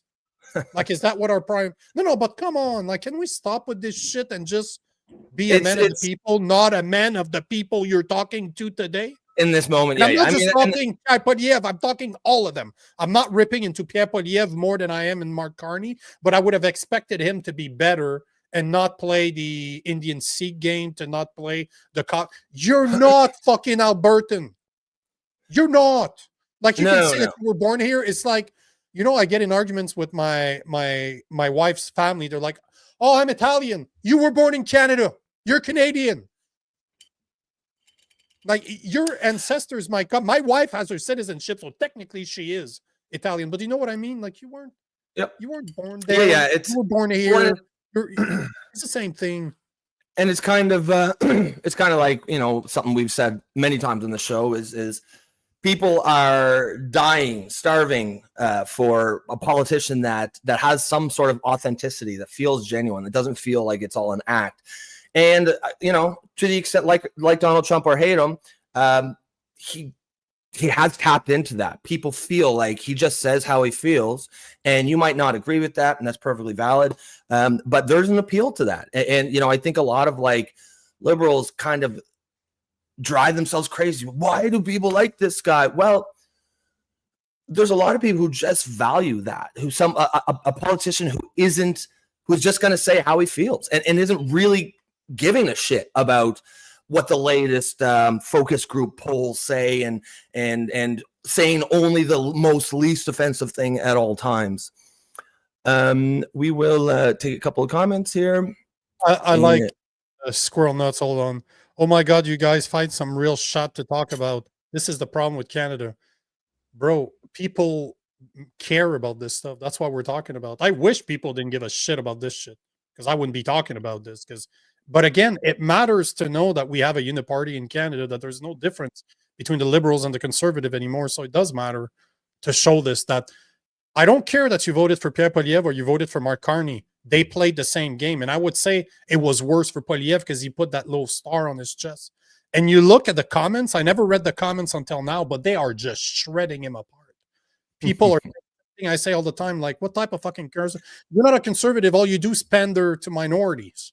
I get like I get what's the grand scheme of things. Yes, it's not important, but it is the optics of it is important. Authenticity in our authenticity in our leaders. Yeah, authenticity. And just like I was telling Pam earlier, that I can't go down conspiracy holes, what looks like conspiracy holes to people on our money system. So I need to hint at it so that people do their own research. It's the same thing with that, Squirrel. I wish I could go down deep rabbit holes, but unfortunately, you need to be concise in who you're talking to, because we want more and more people to look at this and say, what the fuck are they doing? Because how many times the biggest name in conservative content creators over the weekend were making fun of Mark Carney and praising Poilievre. And I'm just like, I know those guys. I'm like, what the fuck are you guys talking about? He had a fucking star like he was a sheriff, and I argue doesn't even know how to fucking shoot a gun. Like, come on, man. Like, seriously, if you're gonna hold Carney to a certain standard and rip into him, you need to be able to do the same thing with Poilievre. But the way they're acting is the same, and that's my point. It's a fucking uniparty, and there's no difference between the two, and that proves it once again. Yeah, I want to take this comment here from Anvil Hammer. He, in quote, says Carney is probably celebrating the 6th something or other, in quotations, as if we said that, and says, so you are sniping at him while discussing cowboy hats. I'd love to talk to you in real life. That comment has literally incensed me. I actually am not quite sure what you're talking about. I don't think we said anything about 6 when we talked about Carney and his hat, but specifically, I mean, what exactly? You know, but they both did it. But if you saw the video from earlier, they both did it. I made a video this morning showing Trudeau wearing the same thing as Carney did, the same thing as Poilievre did. They all play the same game. They play Sikh in front of Sikh. They play cowboys in front of Albertans. They're going to play whoever they're talking to instead of just being you. I'm a Christian. I could still go see Sikh. I wouldn't be fucking wearing their headbands. Has nothing to do with what I believe in, but I could still be there and respect their culture without wearing what they're saying. So Anvil continues. You guys are wearing baseball hats. You're not playing baseball. Yeah, correct. I mean, we're also not politicians and trying to get people to vote for us. I mean, at the end of the day, I understand what you're saying. That is not a cowboy hat. That's Browning. That's a gun fucking hat. No, it's a baseball hat style hat. But I mean, I get your point. Like, yeah, is it the most important topic of the day? No, of course not. We also have 5 other topics too that we're discussing about. It does get to the authenticity of some of those politicians, and I understand a lot of this is just the nature of politics. This is I actually thought Carney did it better there. I think the way to do this is if you're gonna do something, slap on a fucking hat, act like you don't don't try to go fucking full on, like pretend you're something. Like I thought what's his name there? Poilievre looked a bit ridiculous. And you're absolutely right. That's the whole point, is just to prove that they don't need to play those fucking games. And it doesn't matter which side of the fence you're looking at, they're both playing the same game. That's my point. Yep. It's like they really don't need to. We all know that it's not real. We all know that in their day-to-day life, they ain't fucking walking around dressed like a cowboy or dressed like a Sikh member. They don't. They really don't. And that's the whole point. That's the whole point. Exactly. And we'll take this last comment and we'll move on. Carney's having fun. It's like wearing red and white candidates fun. Yeah, I get it. I mean, we talk about shit for 2 hours a day. You know, not every topic is going to be the absolute most important thing in the world. We talked about the $30 billion deficit spending to open the show. That's inarguably much more important. For an hour and 10 minutes, we talked about the state of our economy. Go run a 2-hour daily show and then tell us not every single topic is going to be the most important thing. At the end of the day, look, we're just 2 fucking yahoos shooting the shit, having some fun, telling some jokes, having some laughs. I mean, it's really the culture and vibe of this show. So yes, is that the most pressing issue of the day? No, of course not. But that's what we do.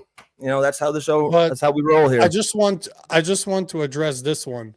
So you are making my point, Anvil Hammer. My point is that leave that there, please. Just there you go. You're making my point here. You're making it sound, and maybe I'm incorrect, and correct me if I'm wrong, but you're making it sound like it's okay for Carney to have fun in wearing those type of disguise. My point is that it's not okay for any of them because they're just pandering. That's my point. I don't give a fuck that even the NDP guy from Alberta was wearing a cowboy hat. I'm like, motherfucker, please. So my point is that they all play the same game. I'm just trying to show how hypocritical they are no matter where you're looking, and that's my point.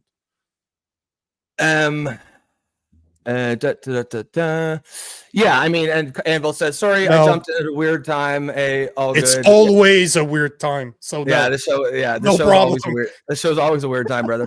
Hopefully you stick around. We always appreciate the comments. Always appreciate the comments. The show is, of course, based around audience engagement, audience participation, and that also guides some of our topic discussion. You know, we also want to keep things light sometimes, just so we can all have, you know, it's just not everything has to be super hard hitting all the time, because that sort of brings a certain intensity to the show that, you know, we like to keep things light sometimes. Yeah, but it's easy for you to say that after we go an hour and 20 minutes, and we went more than an hour on the deficit spending and how much money Canadians are paying in taxes, healthcare. Yeah. So we went serious for more than an hour. I did it on purpose to have something that is not necessarily that is funny, because at one of the day, you know what, Anvil, if it wasn't that I laugh at those things, I would shoot myself in the head. Like, we need to, with the state of affairs in Canada, if you don't have a sense of humor, it's really gonna suck. And I mean, I don't think there's anything wrong with anybody wearing whatever they want, but like, if a politician does something that makes themselves look a bit ridiculous, you know, we're probably going to comment on it here. Not probably. We will. Yeah. And I think Carney wearing a hat in and of itself, not really a big deal. That's just what you do. I thought Poilievre looked a bit silly, doing the whole get up, the whole Woody the cowboy get up, but I'm sure it focus grouped well, and that's why he did his thing. Anvil says, I subscribe. Cheers, mate. Welcome, sir. Welcome. I appreciate that. You know, I just last comment on this because of what you just said there. So I was talking with Jason Leving on his show over the weekend, and I asked him a question. I'm like, do you think that Poilievre's going to do well in Alberta? Because it was something like Derek, what's his name? Damien Couric got something like 90% of the votes in the riding that he's in. Like, it was a fucking landslide. And I asked Jason, as an Albertan, do you think that it's possible that people see the way I see Pierre Poilievre, like the way that I see him as a weak leader? Do they see that? And he's like, yeah, they do. So I'm like, is it possible that they're going to vote for somebody else? He's like, there's nobody else. No. So who are they going to vote for? Somebody from the NDP? Somebody from the Liberal Party? It's not going to happen. He's going to win that seat. Like, yes, but as per Jason, he says that it's going to be low. You'll see a massive difference of vote for Pierre Poilievre than you did. It's not going to be as high for Pierre Poilievre as it is. I think so. I agree. I agree with that. I agree with that for sure. I think there's, like, he is going to win that seat, but I think that it'll be a lot of people just begrudgingly voting because there's no one else they have to vote for, right? Yeah. And just before we get into the next topic, I do want to take this comment because it's more of a big picture about sort of, it gives us an opportunity to talk about sort of what this show is about, because we do have some new faces here today. So New Dog Productions says, I started off as a Democrat, saw the party was going extreme, switched to Republican, saw that they were all talking, do nothings, abandoned both. Now I'm a constitutionalist.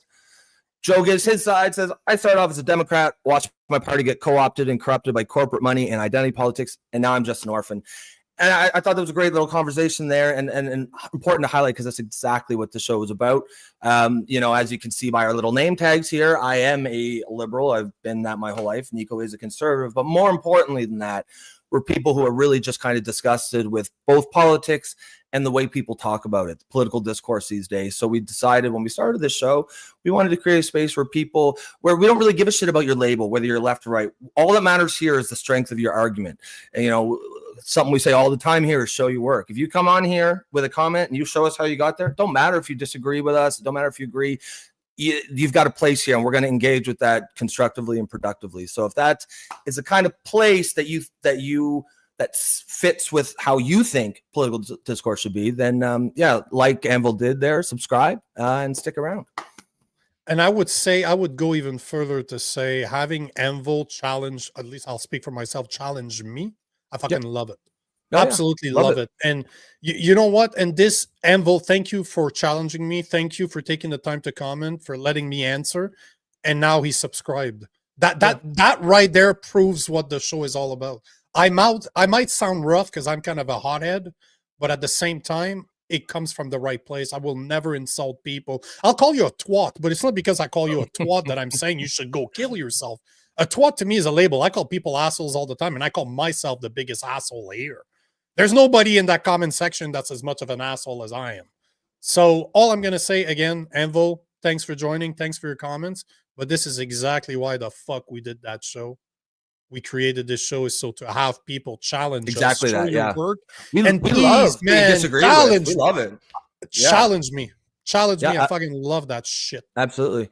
New Dog says, you two are awesome. I love the civil discussion with opposing views. It's how it should be. It's exactly right. We just realize, like, if you're because we get people all the time who come in here and just start trolling and you guys are idiots and blah, blah, blah. And what we would say to that is, if that's your thing, man, there's a million other fucking shows. That's 99% of the internet, if that's what you want. We do things a little bit differently here. And many of those people who come in super hot like that, once we explain that this is different, they kind of stick around. And Anvil, no problem, love government. Appreciate that, sir. Hopefully we see you comment a little bit more from now on. Like I said, like Nico said, we love to be disagreed with, especially if you can say, I disagree with you. Here's why. Here's what I think. That's a productive discussion. That's somewhere where we can actually get somewhere. That's the whole point. Yep, absolutely. All right. Do you want to move on? Sir. I'm just trying to get rid of all the ads that are on the screen. That what was it last week when you showed that? It was like an ad with like a fat guy in a bikini or something. He wasn't in a bikini. He was in small shorts, but yeah. It's kind of showing the type of porn I look at, I guess. Yeah, I'm showing your Google searches. I wanted to talk about this article that I saw. Like, this is something I've known for a while that it would happen, but this is the type of stuff, if this shit does not scare you, wake the fuck up. Australian search engine users will face mandatory age checks by the end of the year under a new online safety code developed by e-safety commissioner Julie Inman Grant. Basically, you will now have to prove your age to use search engines. And if you remember correctly, Australia right now is debating, I'm not sure if it passed, I don't believe that it has passed yet, but they're trying to have a similar thing for social media. They want to be able to have an age check done for social media. And for the non-technical people out there, if you don't understand how this is implemented, because they always sell it to you, oh, this is to make sure that our children are safe and we're protecting them. I get that part. But the only way that that's possible is for every single fucking user to have to provide a piece of ID, meaning that all of your social usernames are going to now be attached to an ID that obviously they're going to ask for a government ID. They're not going to ask for your old school Blockbuster pass or Blockbuster card. So they're going to be looking at identifying every single person online and get a list of their usernames. This is what's happening. So this is why I wanted to talk about this. And although we got, I don't want to say lucky, but during that 5-month hiatus where our parliament was shut down in Canada from December 17, 2024 to end of April, Bill C-63, which was the hate speech bill or protecting children online, got scrapped. But you know, it's just a matter of time before this shit comes back. So the next time you hear a government worker or a government bill telling you that we need to put age restrictions online, the only way that that's possible is by you providing a piece of ID that is government ID. And that means that all of your usernames online will now be attached to some type of authentication to your ID. So they will know who you are, no matter where you're posting from. And we all know that the next step is to have something like in the UK, where people show up at your place for a social media 6 cops post show that up you at made. 3 a.m. Yeah. Yes, yes. So I just wanted to share that. And Envil Hammer, welcome aboard, brother. Seems like Elville, he's our newest appreciate that. member. Nice. You are the newest orphan. orphans. We do Amen, appreciate brother. that. Yeah, I think so. This is, first of all, that's wild. Like, to use a search engine, to use Google, I'm firmly opposed to that. Like, if you were going to do something like that, why not have it for the porn sites? I'd be much more open to something like that if you want to access a porn site, because I fundamentally believe that the extreme access to porn is severely damaging to society overall, but especially to kids. I remember what I was like when I was a teenage boy, and I can fucking guarantee you, if it was as easy as it is to access, then I would have probably spent far too much energy and time on those sites. I just don't think it's like, if you have the technology to do it, use it on fucking those kind of sites. Certainly not just Google, Google sites, whatnot. I think, you mentioned the UK, like, yeah, people are getting arrested in the UK. People are doing time for tweets, and maybe they might be like ill-advised tweets. I'm not defending what they say, but just, if you've been around the show for very long, you'll know that one of the fundamental common ground positions both Nico and I have, and the vast majority of our listeners, is that free speech is a absolute cornerstone of society, and it cannot be infringed or impacted, because once you go down that slope, it's got high potential. Once you start saying there are some things the government can police your speech about, then it's a very small jump to say then they could just slide it, move the slider to whatever they want, whatever the government in power does not want you to say, and that's extremely dangerous. So thank you for using that example, because you're making my point. So here is, for the people that don't know, there's multiple states in the US that have enacted an age verification law, primary focus on restricting access to adult content online for minors. So you're looking at Alabama, Arkansas, Florida, Georgia, Idaho, Indiana, Kansas, Kentucky, Louisiana, Mississippi, Montana, Nebraska, North Carolina, Oklahoma, South Carolina, Tennessee, Texas, Utah, and Virginia. What's the common thread between all those states? Just out of curiosity. No, but before they're not liberal states. Yes, they're not Democrat states. That jumps out very strongly. But hold on, how do they put those age verification in place? Right here. These laws typically require websites to verify age through government issued IDs or high accuracy method. So there you have it. So exactly what I was saying. So what Australia's talking about needs to, they don't tell you that though. They're not going to tell you what you need. People don't realize that means that in order to use search engines now, you're going to have to provide a government ID. Well, that's ridiculous. What it means. That is ridiculous. But that's the only way to do those, to be able to produce those age verification models. It's the only way they can, right? I just want to make sure people, because yes, I do have a tinfoil hat here because I am a conspiracy theorist, but it's already in place in the US for porn sites. So thank you for bringing that up. And how did they do it? Government ID. So they basically proved my fucking point. I mean, and I think I don't think anyone, hopefully nobody would, I don't think there's anyone who doubts that there's any other way to do that without government issued IDs. And again, if you are new to the show, you will know that Nico is a staunch conspiracy theorist. I'm not really. I'm much less so. I don't have a specific problem with providing the government or some service for ID if it makes sense. There's always trade-offs in policy. For me, to do it for the porn sites makes sense because I believe that it is a beneficial thing to prevent teenagers from accessing unlimited porn. To do a Google search, though, to do a Google search, that strikes me as highly authoritarian and completely trending in the wrong direction. Plus, you just need to use a VPN. There's a lot of free. Yeah, that's right. VPN that's right. Online. That's right. And you know what? The 16-year-old that wants porn knows how to use a VPN. Sure. But I'm okay with putting some restrictions, make it a little harder. Let me ask you this, because you're gonna, as sort of the conspiracy-minded person, what is what is the harm? And this isn't a trick question. I'm genuinely curious. What is the harm in giving government, applying government ID or using government ID to access, say, a pornography site? I don't see why, because they're going to get access to it no matter what. It has nothing to do, as much as I understand why those states have done it. And as you mentioned, you clearly know which type. They're not blue state. Let's be fucking honest here. So I understand why they do it. I understand why people would be okay with it, but it has nothing to do with that. Mm-hmm. They just want to link personal information to who you are online. They want to create a list of who is online. How do we identify them? Like if you look at my social media, it's me. I provided a government ID in order to become authentic, to have that little blue check mark, so you know that I'm real.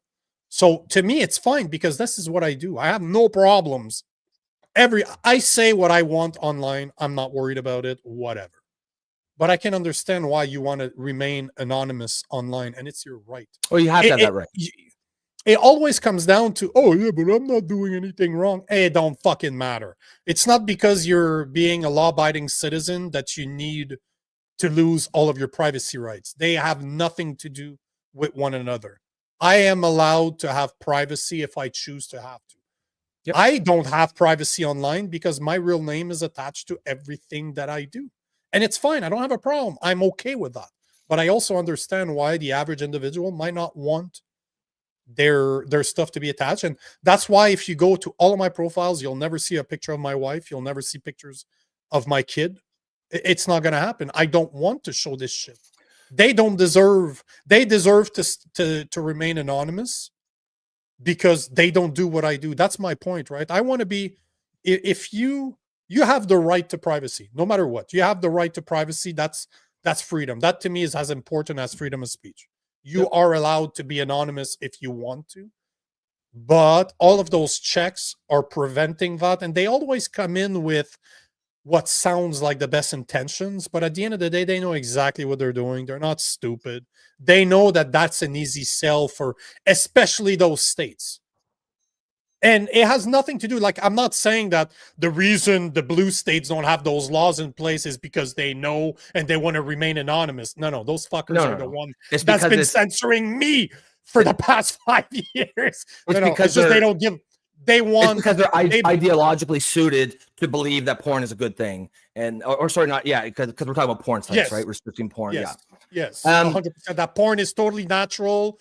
And the next step is pedophilia, right? So yes, of course. So it's just those states, but you see how they do it. That's why I tell you, never underestimate your enemy, never underestimate the government. They used very respectful ways to do it. Like the intentions behind it to say, I don't want my 12-year-old to be on the porn site. You're talking to a parent that is not a technical person. I'm a sales engineer by trade. I dealt with this since I've been a kid. So as soon as you tell me this, I'm like, okay, I understand what you need in order to achieve that. And hold and behold, the fucking Google proved my point that that's how they implemented those. And they push those restrictions using the fact that those are mostly Christian fucking states in the US, and they don't want their kids to be around that. But the point of the matter is, the same people that are okay with this don't realize that just on my Android, I can enable Google VPN. It's literally a button, boop, and it will retransmit my content. It will retransmit. Like, as a Canadian, I don't have access to all the sites that I normally do when half of my time I'm in the US. So I do have a VPN so that I can go get the news information in the US that is now censored in Canada. So I use VPNs all the time in order to get access to certain countries' information, because I know that Canada will censor that information and I can't have it here when I'm in Canada. So I know how to use it, and I'm a 43-year-old twat, bro. Those guys grew up on this shit. I remember a time where I had a fucking pager, man. There was no cell phone. Back in the day. You're definitely dating yourself here. But and one of the, I think, differences, I think the thing that Australia government's trying to do is so much more sinister is, like, obviously you can have a debate whether you think restrictions are valid for, say, porn sites or whatnot. Yep. But if you're going to try to do it for Google searches, what you're essentially saying is you can't use the internet unless you use a service. You can use the internet without using the porn sites. Most people do it all the time, right? For me, I know that there is people who just believe there should be no restrictions whatsoever. That's a fair take. It's a valid take. Yeah. I personally think it's okay to say, broadly speaking, the internet should be open with some places blocked off. But what the Australian government is doing here is they're saying you cannot use the internet unless you validate yourself through the service. And that to me feels completely different than just trying to build a moat around a few specific porn sites. And I say that even as somebody who I definitely understand the argument, no restrictions whatsoever in the internet. I understand that. I get where people are coming from. It's one of those things where reasonable people can disagree on. But this idea that you need to validate yourself using government ID just to access the internet, because you cannot use the internet without using fucking search engines. Like let's be real here, right? The real problem that I have with this is that parents, instead of taking accountability for their actions and taking responsibility for their kids, they're giving that power to the government. Sure. And when's the last time that the government did something out of the goodness of their heart for your own good? They don't. If you give them more power, they will want more power.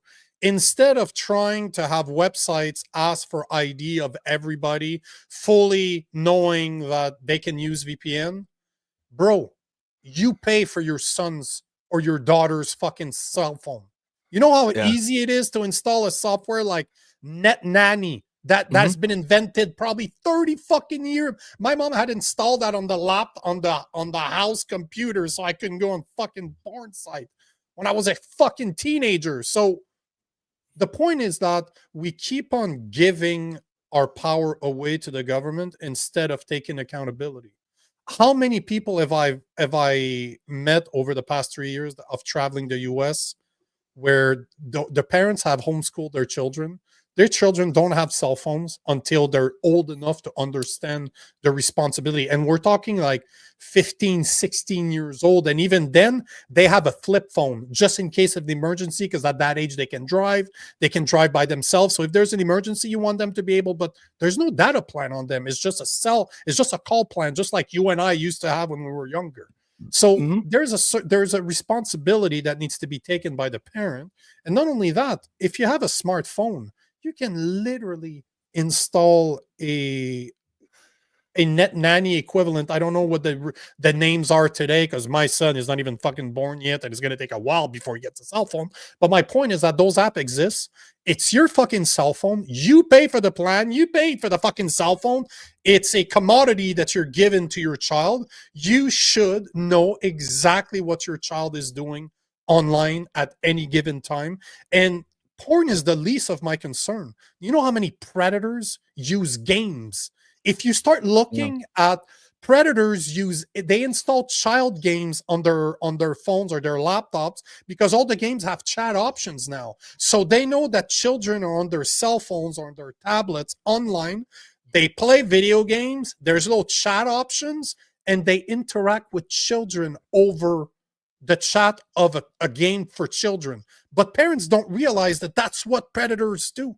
So you need to know as a parent what the fuck your kid is doing online, and don't depend on the government to do it for you, because he's not there to fix your fucking problem. They just want more control. So take your responsibility as a parent and fucking take care of your children, because that responsibility falls on you. Yep. Hard to argue with, as in you can't argue with it. I'll take some comments here. Common sense. Yeah, it's just common sense. It's hard to argue with common sense if you're common sense individual, right? Yep. We'll take a few comments here. We'll close the show. I'm going to take this one first because I want to hear Amble's response. So Amble Hammer says, I remember clearly how the government officials came to my home and made my father prove I wasn't looking at his Playboy mags. You're going to have to expand on that, brother. Like, what the fuck happened there? No, like, you're not. Put the comment again. I'll explain to you what sarcasm is. I remember look, I'll read you with the tone. I remember clearly when the government came to my home and made my father prove that I wasn't looking at his Playboy mags. No. Oh shit. Sorry, Amble. Just so you know, obviously you became a member because of me, not of Rob. But he's very entertaining. I'm just putting it out. Good, please. Yeah, no, I didn't read that in the correct slash sarcasm tone. So yes, correct. Good call. I do this with people Anvil every now and then. I'm so sarcastic in real life that I'll do this just so people know I'm being sarcastic. Yes. So we'll go back to so Prairie says, "Oh, Prairie, nice to see you you haven't seen you for a little while." She says there is no free speech. She continues with, "Government can leave the parenting to the parents," which is basically what Nico was saying, and I agree. I agree with that. Let me take this one. Let me take Go ahead. this one because I fucking love those type of comments. GP saying proof of a goof. How does he know groomers have games on their phone? Makes you wonder. That doesn't really make sense. Yeah. No, it does. It does. This is somebody that doesn't think before talking. The reason that I know so much is one, I'm an engineer by trade. I developed telecommunication platforms, so I understand how telecommunication works. And because I have a pair of balls in my boxers, my other podcast is with people that catch pedophiles. I've recorded content with some of the biggest names on the planet, and this is how they inform people. This is what they tell. They tell fathers, they tell mothers how to protect their children. And you know what? You can call me a typical groomer all you want. I care about children. I want parents to take responsibility for their actions. And I have the balls to talk to literally the biggest fucking protectors of children on this fucking planet and go to their seminars and share their content where they explain parents why they need to be careful. They need to know what their kids are doing online. So once again, you can insult me all you want, call me a groomer all you want. It just shows what type of individual you are. But I appreciate your comment. But man, as we said, show your fucking work, bro. And that ain't it. You're probably used to calling people's name online because that's what the norm is. But that's not how it works here, man. One thing's for sure. We don't do this live because we don't know how to handle comments like this. So I'm just telling you, man. I've talked to so many victims of sexual violence, of human trafficking. This is one of the subjects that I talk about all the fucking time, and it blows my fucking mind that parents are not more aware of this shit. I can't talk about it on YouTube. Unfortunately, you're going to have to go to Rumble to see my other videos because here I get banned. I can't talk about human trafficking on here. But bro, if you think that what I'm saying is a groomer speaking, wake the fuck up, brother. I mean, look, to call pretty bog standard child safeguarding like problematic, that itself is some serious projection. And just like this is exactly the kind of like low IQ discourse that the show was created to get away from. Just acting like an idiot, and then when people react to idiotic comments, be like, "Oh, you're so triggered!" Like that's it's just boring as shit, man. Like it's a low IQ response. It's low IQ discourse. It's not what the show's about. So I mean, we do appreciate the comment, but try to step your game up a little bit. Address, like, there's nothing wrong with disagreeing with us. Say how you disagree, and here's why. But if you just want to do that, like that's we don't really have time for that. That's 99% of the internet, and that's exactly what the show was created to get away from. So we do appreciate the comment, but gonna have to step it up, step the game up a little bit. Not a little bit, by a lot, but he proves the reason why we created this. So I appreciate comments like this because I get them all the fucking time. But the real check is in the mirror, bro. Why are you not talking about this? Do you not care about children? Do you not care about parents being aware of the type of fucking predators that are out there that are preying on children day in and day out? Because if you don't care about this shit, you're the fucking problem, bruh. Unless you're saying that they don't exist, and I mean, I hate to say it, but that's exactly what predators would be saying. Like, predators are the only one who have an interest in convincing people that there aren't people out there. Real. Yeah, because there are. Robin. No. Again, see, I've got a 15-year-old son. Not that it really matters. You don't need to have kids to care about kids, bro. Come on. Anyways, my wife is 38 weeks pregnant, bro. So again, this is such weak sauce, and this is what the problem is with most of the internet today. But I like the fact that we get them more and more here because that means we're doing something right. Yeah, if I'm pissing off people, so creepy, brother. Just looking at you, looking at the picture that's on there, I understand why you're saying what you're saying. I was just thinking that, man. Brother. Like, I don't want to rip on a guy's appearance, but like, brother, come on, like, brother. Yeah, come on. All right, so we'll go back to the comments. Robin says, I took my stepdad's Playboy magazines to a Catholic school for show and tell when I was 5. Got the ruler that day. Yeah, I can imagine that would have probably would have caused a scene. Were the pages sticky? That's a problem with magazines, right? Sometimes you miss. Yeah, I just want to. So Sylvie says, "GP, why are you here?" That's one of the things I love about this show is even the audience takes care of the trolls for us. We don't really have to. No, but I want the thing. Oh is, yeah, it's there's only value. Reason there's value. I normally in don't address nonsense. them on my other socials because I'm so it's already done. My followers take care of those. I just like here to take them because those exist. Yeah, those are the people, unfortunately, that exist. And this is the type of individual that we're trying to convince that they're wrong. I don't know that it's possible in this case. I don't know. But well, I mean, it'll never stop me from trying. Newest member, Anvil, he's got our back here. He says, I have a brother-in-law in the OPP porno division. These guys are correct. Predators are insanely crafty. That's exactly right. There's nothing wrong with being worried about child safeguarding. In fact, there's something wrong if you're not worried about it, because the only people that really have a vested interest in convincing other people that these people are not out there are predators themselves. And I'm not saying that that's what this guy is, but it's we also don't have to give credibility to nonsense comments like that.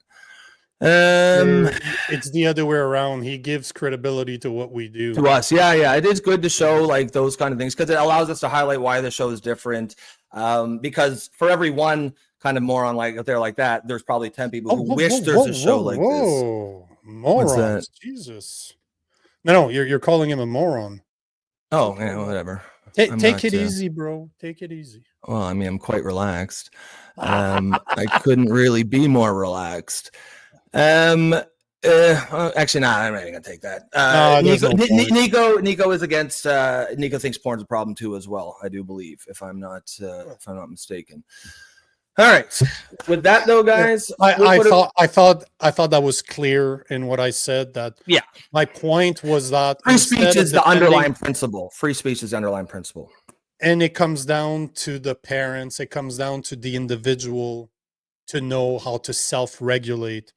I don't want Big Brother. I want less and less laws and smaller governments, and have the responsibility put on the individual and not a Big Brother state. That's it. It's really, it's not, again, that's clear. I've been talking about this for I didn't mean to years. do that. I actually didn't mean to do that. I was just, sorry. I was just, I was pressing the button to see what the options were. And apparently I banned GP and the concert moves. Don't don't. Well, I just said I didn't mean to. So, I mean, but you need to unban him. Well, can I? If I can, I will. I don't think I have the option. Bro, it's a fucking mistake, man. Like, it's okay. It's fine. It's not worth fucking whining about a fucking troll. No, but we need the trolls. We need them to be here. Yeah, but it's a mistake, right? So that's the point. It wasn't like I'm doing this on purpose. Anyways, guys, we're gonna put a pin in it there. It was an excellent show. We got some new members, had some excellent discussions, dealt with some trolls, and that's that's what one of the great things about the show is you never know what you're going to see.